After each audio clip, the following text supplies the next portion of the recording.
hajatan itu biasanya sinden itu kan kayak ngidung gitu ya, nah nah nah nah nah nah nah nah gitu kan. Ini sih nggak ada sama sekali, cuma musiknya itu cuma musik kemongnya aja gitu.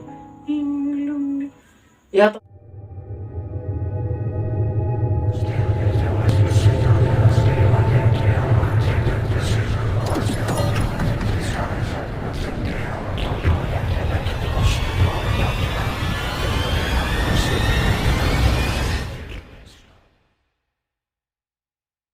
Assalamualaikum warahmatullahi wabarakatuh. Waalaikumsalam. Selamat malam kawan-kawan. Baik lagi bareng gua Ibnu di Reksa Bumi Channel. Sebelumnya gua ingin berterima kasih buat kawan-kawan yang sudah mensupport channel Reksa Bumi sampai saat ini. Malam ini kita sudah kedatangan narasumber yang tentunya akan menceritakan kejadian-kejadian horor yang dialaminya. Langsung saja kita sapa-sapa narasumber kita kali ini. Selamat malam, Bang. Selamat malam. Apa kabar, Bang? Alhamdulillah baik. Malam ini mau bercerita tentang apa, Bang? Kebetulan kejadiannya di tahun 2001 dan saya sendiri yang mengalaminya. Saat itu saya masih menjadi seorang santri di Jawa Timur, tepatnya Pulau Madura, di daerah Sumenep ya, salah satu pondok yang cukup lumayan besar. Nah, pada saat itu kebetulan saya mendapatkan tugas jaga di salah satu balai kesehatan pondok, dan jarak antara tempat jaga saya dengan asrama itu kurang lebih memakan waktu 20 menit kalau berjalan kaki, kurang lebih 20 menit karena memang lumayan luas ya. Nah, biasa kita melakukan aktivitas bersih-bersih ya, sekitar komplek dari tempat kesehatan tersebut. Setelah Isya, jam makan malam, namun saat itu saya sedikit telat gitu. Saya sedikit telat memang karena saya harus jalan kaki gitu dari tempat saya. Kebetulan saat itu jam 9 malam. Saya jalan sendiri menuju asrama dan dapur tempat saya makan.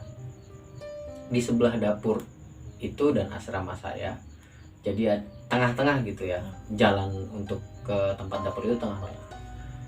Nah, di depan saya itu ada orang gitu, ada orang yang kurang lebih nggak besar ya, nggak tinggi, cuma perawakannya itu agak-agak besar, gemuk lah. Saya sapa gitu, menggunakan bahasa Arab karena memang sehari-hari bahasa yang digunakan bahasa Arab dan bahasa Inggris. Kalau diartikan seperti ini, "Hei, tunggu," gitu, bareng.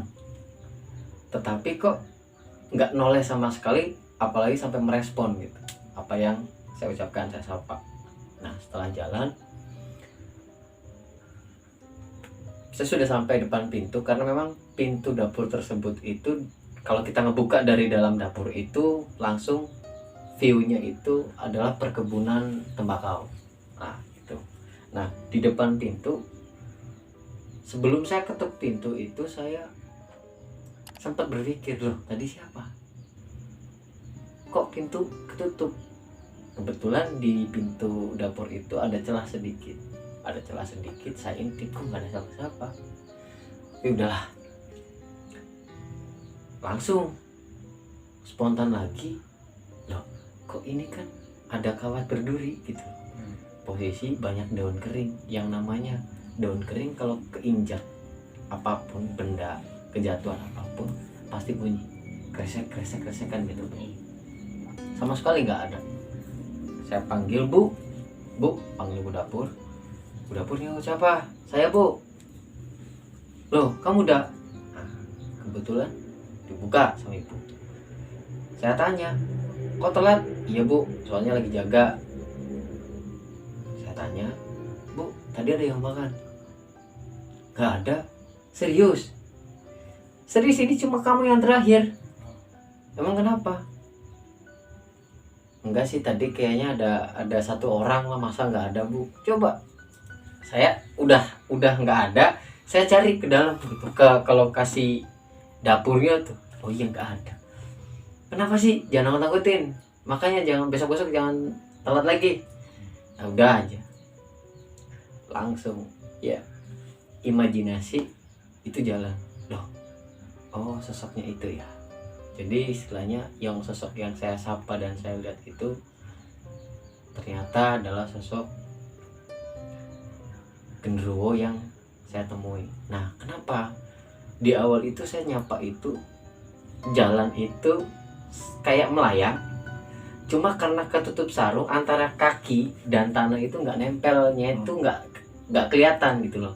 Cuma jalan tuh nggak pada umumnya orang berjalan tuh langkah kakinya terlalu cepat gitu Bang. Nggak terlalu cepat, nggak terlalu lambat, tapi kan orang jalan kan ada ritme. Iya. Langkah tuh ada ritme gitu. Itu sih kayak flat gitu, selarak gitu. Jadi kayak apa ya? Iya, kayak melayang tapi nggak kelihatan melayangnya gitu, karena memang posisinya antara sarung sama tanah itu ketutup gitu, jadi nggak kelihatan jalan ataupun melayang. Tapi oh ya sudahlah gitu. Nah, berpikir wah, oh itu ya. Ya cuma ya biasalah kan gitu ya, biasalah kalau untuk ketemu, istilahnya kan kita juga nggak berharap gitu ya ketemu, ngelihat itu nggak Bang, itu kejadian yang pertama kali dialami, sebelumnya belum pernah. Memang kalau untuk sensitif ya, memang sensitif sih, saya orangnya sensitif gitu ya. Jadi ngelihat atau enggak itu kan tergantung dari pribadi ya, pribadi orang gitu ya. Nah, kalau saya lebih kepekanya aja, bisa merasakan kepekaan gitu. Tapi kalau untuk ngeliat sendiri, saya pribadi saya nggak mau ngeliat gitu loh, meskipun ya ngeliat tapi saya udahlah jangan gitu, seperti itu. Nah, kejadian yang kedua itu di 2020 tahun kemarin. Baru berarti Bang? Baru banget. Jadi kita sama teman-teman itu sengaja punya punya agenda iseng-iseng, yuk berendam ya di satu destinasi untuk berendam air hangat, air panas di daerah Kuningan ya, di Sangkanurip. Nah, berangkat sekitar jam 7 jam 8. Jam 7 jam 8 kita berangkat biasa. Kita jalurnya dari Plumbon, terus masuknya Mandirancan, keluarnya Linggarjati jalurnya kan situ. Kita nggak lewat dari arah Beber, Keronggong, enggak. Nah, lewat situ biasa. Kalau saya orangnya ya itu iseng gitu. Kalau saya tuh orangnya iseng. Kalau di tempat-tempat yang kelihatannya ekstrim sepi, ya udah buka jendela, sengaja dipelanin mobil gitu kan. Oh, berapa orang Bang? Itu 6 orang. 6 orang. Nah, setelah perjalanan itu ya biasa sih, sampai di pemandian terus. Nah, di saat pulangnya ini kejadian yang menurut saya itu aneh gitu, nggak masuk akal. Nah, mau masuk setelah Linggarjati sengaja biasa mobil pelan karena posisinya memang malam Jumat lagi. Kebetulannya tuh malam Jumat lagi gitu, malam Jumat lagi. Di tengah-tengah jalan saya sengaja matiin mesin mobil. Jalur sepi, udah sepi banget gitu. Udah lewat Linggarjati mau masuk daerah Mandirancan. Saya foto. Nah, kebetulan foto itu posisinya dekat jembatan kecil. Istilahnya kalau orang Jawa bilang tuh kayak buk. Oh, iya. Ya, pembatas lah gitu, istilahnya buat aliran sungai kecil tuh. Berarti gambarannya di kiri kanan jalan itu hutan apa sawah? Sawah, depan saya itu hutan gitu. Depan saya itu hutan, kanan kiri sawah, depan itu hutan. Berarti benar-benar tempat sepi Bang. Benar-benar tempat sepi. Nah, ya itulah istilahnya keisengan saya, gokil ya, jangan ditiru. jalan cewek, hal-hal seperti ini. Itu foto tapi sambil tidur di jalan. Nah, teman saya Azim ya, Azim ini bilang, "Mas, keluar, ayo fotoin." Foto, saya tidur karena sepi gitu, sepi, spot speed.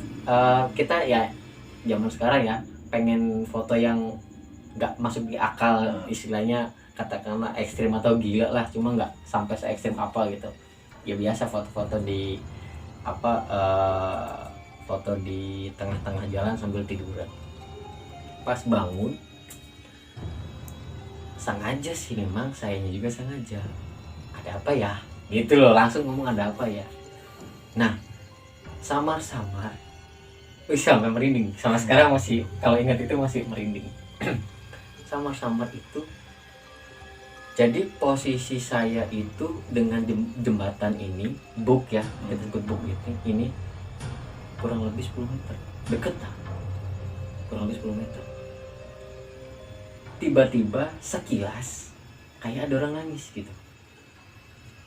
Saya yang tadi foto-foto gitu, oke, diem, saya langsung diem. Bener gak sih? Kok iya? Suara nangis gitu, orang nangis, cewek nangis. Setelah itu teman saya tanya sama teman saya, denger nggak? Iya denger. Dideketin dong sama kita berdua, jalan di lokasi itu tuh, di lokasi itu deket jalan. Kok makin jelas ya, makin jelas ya. Nah, setelah itu nggak lama setelah mendengar cewek nangis itu, di tengah hutan jam 1 malam,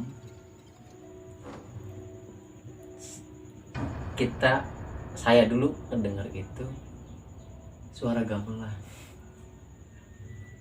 musik gamelan asli, musik gamelan yang orang kan nggak nyangka gitu ya, istilahnya bukan kayak organ atau kayak sandiwara, tau lah gamelan klasik zaman kerajaan itu kan, cuma ding. Spontan kaget, loh kok ini kan hutan, ada ada yang istilahnya orang hajatan gitu, cuma kok itu hutan, nggak ada istilahnya, nggak ada perumahan gitu loh, nggak ada perumahan. Sampai lagi-lagi teman saya juga, "Jim, denger nggak?" "Iya mas, denger." "Itu loh." "Iya, lihat." Semakin jelas akhirnya apa? Saya nggak mau ambil resiko, udah yuk pulang. Terus semuanya dengar bang? Enggak, karena kita posisi saya keluar gitu, saya keluar dari mobil, yang lain di dalam, yang lain masih di dalam. Jadi mereka nggak ngedengerin apa-apa gitu, mereka nggak ngedengerin apa-apa. Nah, kalau kita berdua, mulai dari cewek yang nangis itu, denger sampai yang gamelan itu, karena memang suara gamelan itu nyata bangetnya sih begini,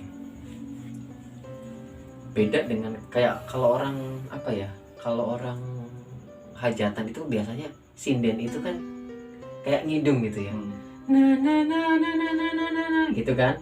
Ini sih nggak ada sama sekali, cuma musiknya itu cuma musik kemongnya aja gitu. Ya otomatis saya sendiri pak kaget. Loh, denger nggak? Iya denger. Akhirnya apa? Udah lu, kita bawa teman-teman nih, takut ada apa-apa gitu kan, takut ada apa-apa. Nah, terus kita pulang, tutup langsung, kita pulang. Nah, setelah pulang, alhamdulillah nggak ada apa-apa, dan kejadiannya juga masih sama di tempat yang itu. Posisinya juga masih malam Jumat, karena beda hari lagi itu, beda hari lagi kita berangkat.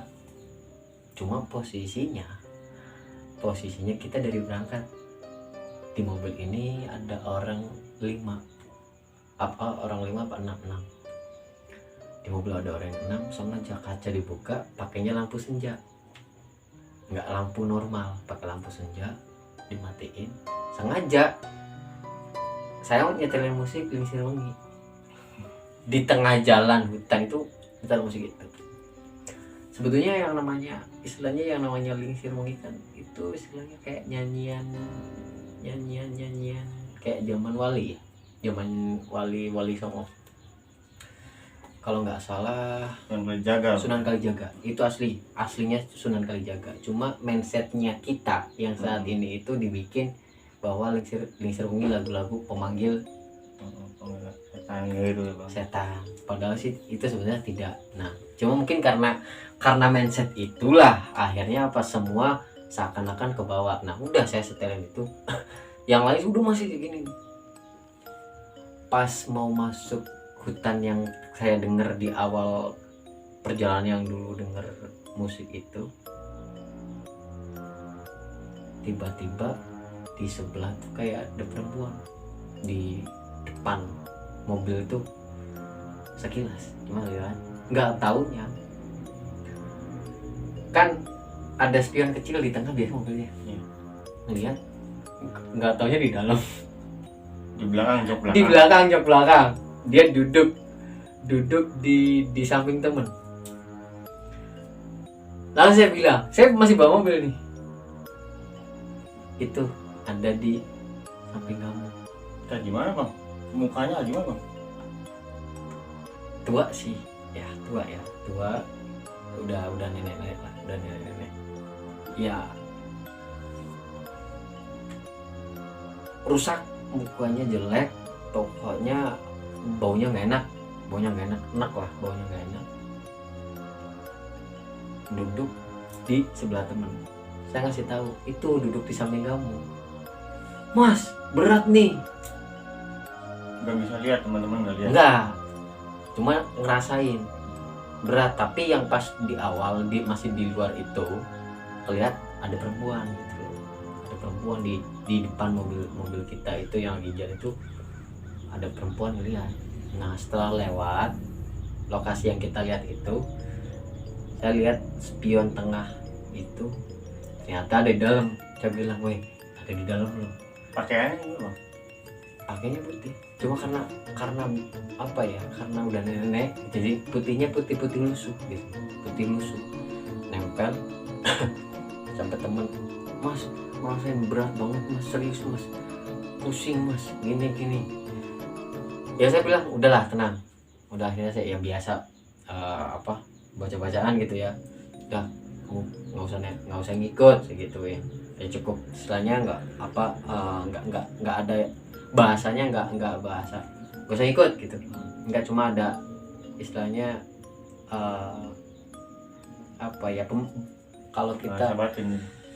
kalau kita bahasa batin, tapi bahasa kayak telepati itu. Oke, paham lah kan gitu loh. Nah, nggak diucapin, cuma saya ngomong nggak usah ya, nggak ngikut. Nah, setelah kejadian itu udah jalan masih lemas mas, udah nggak apa-apa, tenang, udah jalan ya. Akhirnya setelah kejadian itu udah balik laginya mereka nggak mau lewat situ. Akhirnya lewatnya tetap sih lewat situ juga, cuma kan yang tadinya dibuka saya kan ya kasihan lah kan gitu. Bang, potong ya. Itu si perempuan itu duduknya di jok apa pas di pangkuan teman abang? Pas nempel. Jadi kalau dia duduk itu gini ya, kalau dia duduk itu kayak meja gitu ya. Jadi gini, di pundak tuh begini. Jadi gini gitu loh. Tuh. Jadi posisi misalkan dia tuh di depan. Nah, kepala tuh di sampingnya gitu. Tangannya begini gitu. Lihat. Loh, nempel loh. Iya Mas, berat. Udah sih suruh keluar itu. Gitu akhirnya udah. Alhamdulillah sih gitu. Soalnya enggak rese kan, biasanya ada kan ya yang rese gitu, penunggu gitu ya. Pokoknya buat semuanya jangan ditirulah hal-hal yang seperti ini kan gitu, karena memang kita nggak akan pernah tahu yang namanya tubuh seseorang itu ada yang menerima dan tidak kan gitu. Jadi terkait dengan ide kadang kegilaan seseorang mending jangan ditiru seperti itu cukup jadi pengalaman saya, dan jangan ditiru hal-hal yang tidak dibenarkan lah. Lu kebiasaan abang jalan sama teman-teman itu sehari-hari gitu. Tidak dibenarkan, jangan ditiru. Karena begini, kalau kita misalkan mencari sesuatu yang berunfaedah istilahnya kalau zaman sekarang ya. Kita nggak akan pernah tahu resikonya kan gitu. Kalau ya buat semuanya, jadi teman-teman dari channel Raksa Bumi ini jangan meniru apa yang saya lakukan, kayak iseng-iseng lah, karena kita tidak akan pernah tahu ya resiko apa yang bakal dihadapi. Jadi itulah pengalaman saya dari saat saya menjadi santri, pengalaman-pengalaman mistis yang saya alami. Jadi seperti itu. Oke, baiklah. Setelah apa yang barusan kita dengarkan bersama-sama, bahwa kita jangan melakukan hal yang tidak bermanfaat. Kita ambil sisi positifnya dan buang sisi yang buruknya. Buat narasumber, terima kasih sudah hadir di sini, Ya, Bang. sama-sama Bang. Ya. Jangan lupa like, subscribe, comment, and share. Assalamualaikum warahmatullahi wabarakatuh.